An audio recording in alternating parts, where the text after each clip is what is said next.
Buenas tardes, les damos la bienvenida a Docentes en Debate, un programa de la Asociación de Docentes e Investigadores de la Universidad Nacional de Tucumán. Hoy están con nosotros Natalia Ariñez y Carolina Frangules de la agrupación Hijos. Bueno, las habíamos invitado porque se dio a conocer en estos últimos días el reconocimiento de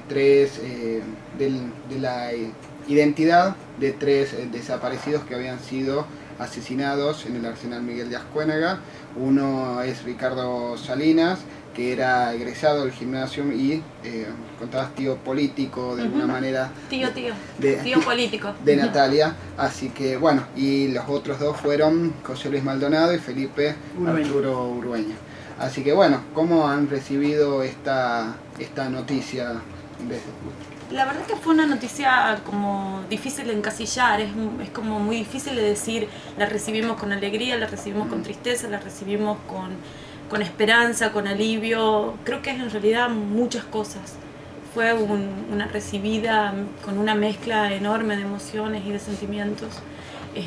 Por un lado está el duelo y la posibilidad de empezar a hacer ese duelo. Sin duda, lo creo yo y lo cree toda la familia, el duelo va a terminar de cerrarse una vez que se sustancien los juicios y que se otorgue justicia por esto.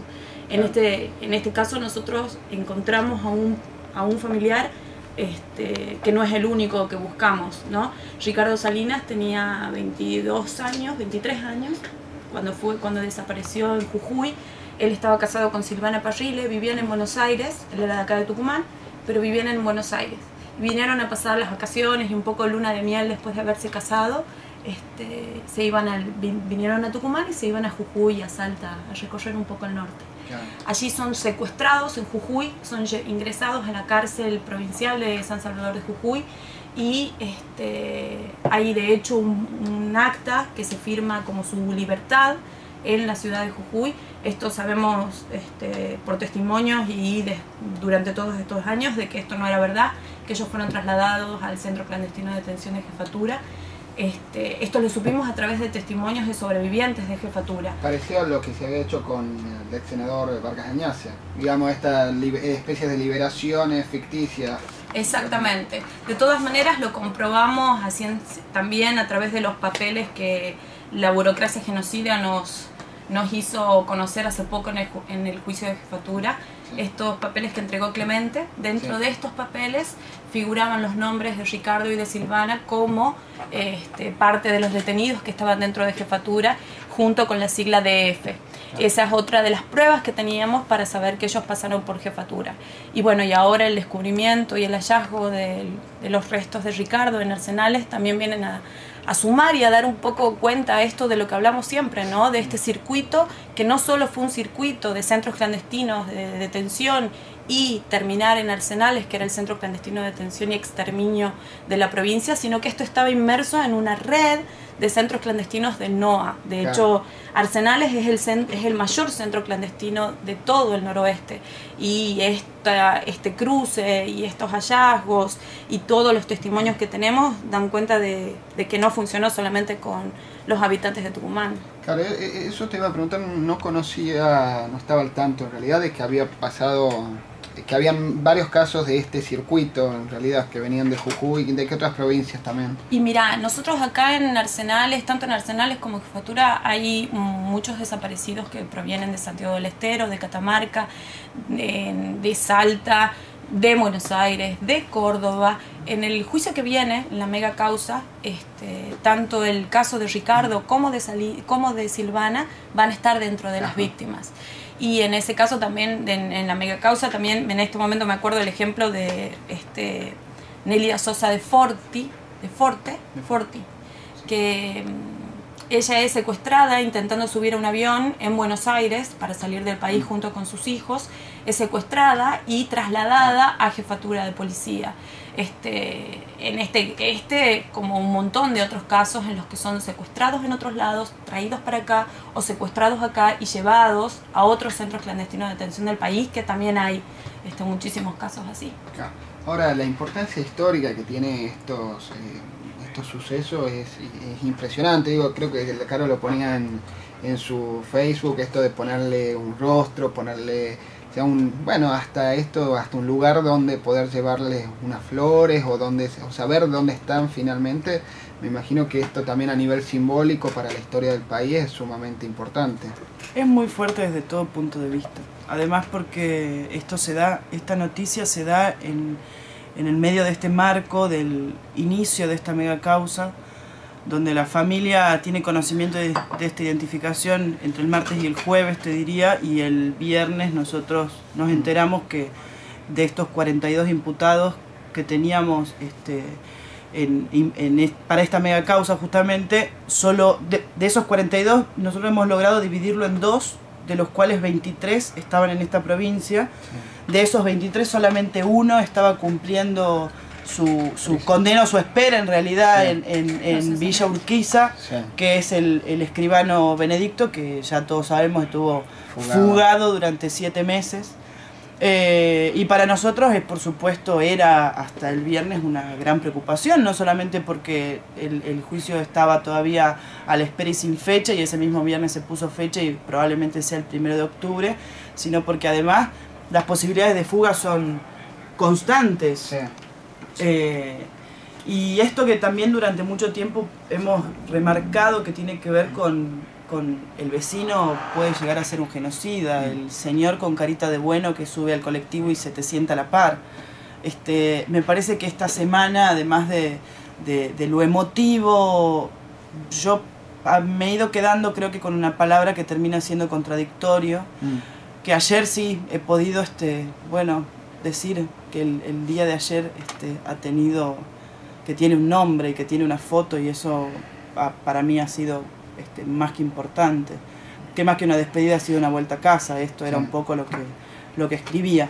Me parece que a medida que van pasando los días creo que terminaría brindando, no solamente por Ricardo, por Felipe y por el señor Maldonado, sino por los 30.000 compañeros que están acá y están cada vez más cerca, por este juicio que se inicia, donde esta historia se terminaría de escribir. Claro. Ahora, bueno, pasando al juicio, empezaría, decías, el 1 de octubre, ¿cuáles se han unificado la causa de jefatura y de arsenales? ¿Cuántos son los procesados, las víctimas?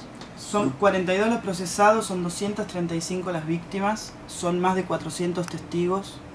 Va a durar por lo menos un año. Sí.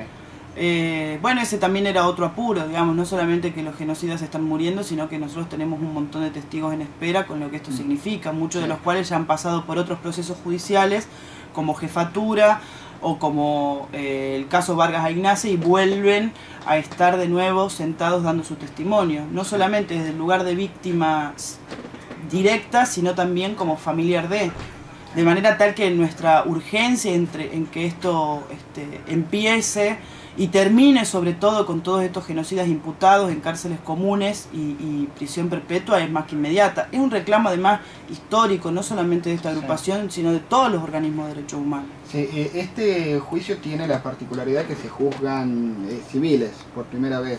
Digo, Juan Carlos Benedicto, que era escribano, pero también el cura Michalczyk, que hasta hace 2 años o antes de ser procesado seguía dando misa. Sí, seguía dando misa, y de hecho esta semana salieron noticias en diarios en los que su abogada se quejaba de que pobre señor en este momento no está pudiendo cumplir con las misas. Nosotros pensábamos esto, ¿no? En este momento hay quejas de los abogados defensores del trato, de que son personas mayores, de que se presentaron cada vez que la justicia los ha requerido. Esto no es verdad en el caso de Benedicto, lo sabemos perfectamente. Sí. Él estaba en Villa Urquiza y consiguió ser trasladado a un hospital psiquiátrico desde donde se fugó. Sin embargo, uno no puede dejar de pensar y no puede dejar de poner sobre la mesa el hecho de que estamos hablando de delitos de lesa humanidad, no estamos hablando de criminales comunes y corrientes, estamos hablando de criminales que lesionaron la humanidad toda. Entonces, ¿hasta qué punto se puede aceptar y escuchar palabras, más allá de que sea de un abogado defensor o no, que se pueda avalar y que se pueda tener del mismo trato y que se pueda pensar que pueden tener las mismas condiciones y ser tratados de la misma manera que cualquier criminal común. Yo no escuché de la boca de absolutamente nadie quejarse o pensar o hacer el planteo de que Villa Urquiza no tiene lugar para los delincuentes comunes. Jamás escuché tal cosa. Sin embargo, en esta semana escuchamos muchas veces que probablemente Villa Urquiza no pueda alojar a los 46 detenidos en esta causa. Entonces hace pensar de que acá hay una intencionalidad o una falta de voluntad política para que esto sea así. Y no es la primera vez que pasa, digo, ya en otro momento desde Villa Urquiza también rechazaron la posibilidad de alojar a los acusados por delitos de lesa humanidad por exceso de presos que tenían adentro, estar sobrepasados en su capacidad de alojamiento, por así decirlo. Claro, pero la capacidad de alojamiento no se pone en duda con ningún otro peso común, solamente con criminales de lesa humanidad, y eso, sí, si no llama la atención y no pone los puntos, ¿de qué estamos hablando? ¿Y eso de quién tiene que ver? ¿El gobierno provincial? ¿Tiene que ver con el servicio penitenciario, con el Ministerio de Seguridad de la provincia, la nación? Yo creo que es una suma de cosas. Creo que si existe un gobierno que se hace cargo de estas políticas de derechos humanos, debiera hacerse cargo en total, de manera completa, de qué es lo que esto significa. Si hay una orden de parte del Tribunal Oral Federal de la provincia que dice todos los genocidas tienen que ser trasladados a Villa Urquiza y no hay lugar, y habrá que hacerles una pieza aparte y vean cómo hacen, muchachos, pero esto queda más que claro. Digo, la política de derechos humanos, vamos a levantar una bandera y nos vamos a quedar a la mitad, y estamos quedándonos a la mitad de estas políticas que venimos pregonando. De manera tal que me parece que los responsables son muchos. No creo solamente que se trate del servicio penitenciario o del gobierno provincial. Digo, si yo estoy, absolutamente, si yo estoy reformando un código civil, como se está sucediendo en este momento, y hago 3 piezas más y meto todos los asesinos adentro de esas 3 piezas. La verdad, no me parece tan complicado. También me parece que es importante resaltar que entre las personas que están en este momento por ser juzgadas, no solo están las caras visibles, que son Menéndez y Albornoz, sino que están muchas caras que estaban en este momento y durante todos estos años encubiertas por la impunidad que significaron tener que hacer un juicio 35 años después. Esta impunidad de la que gozaron también implicó que estén en las sombras, ¿no? Y no estamos hablando ya de los jerarcas, sino que estamos hablando de la mano de obra. Estamos hablando de los torturadores, de los secuestradores, la mano de obra de los centros clandestinos de detención, que es la mano de obra más horrorosa que puede existir. Y dentro de estas personas, por ejemplo, está el coronel Ocaranza, que nosotros supimos escrachar hace ya 3 años, que pertenecía al gobierno de la provincia de Alperovich. Esto lamentablemente no es un caso único y aislado, ¿no? Tenemos varios casos, lamentablemente, como el militar que hace un par de meses Cheín tuvo que renunciar a su cargo porque estaba implicado en crímenes de lesa humanidad en Salta, siendo enjuiciado, ¿no? Esto lamentablemente no marca excepciones, sino al parecer una triste regla dentro de este gobierno provincial. Sí, más allá, o sea, sumado en realidad a que tiene dentro de sus gobiernos algunos funcionarios que formaron parte de Fuerza Republicana. Como los ha tenido desde el momento que se sentó en su sillón en Casa de Gobierno. Hay nombres que se repiten. El de Guzmán es uno, el de Brito es otro, el de Morof, el de los Acicolombres. Digo, la lista es como bastante interminable. Por eso me parece que tu pregunta de hace un rato con respecto a qué es lo que pasa en esta posibilidad de que no hay lugar en Villa Urquiza, quién es el responsable, me parece que este gobierno local tiene serios inconvenientes a la hora de mantener y sostener una política de derechos humanos, puesto que hace oídos sordos a los reclamos históricos de los organismos de derechos humanos. Ahora, antes...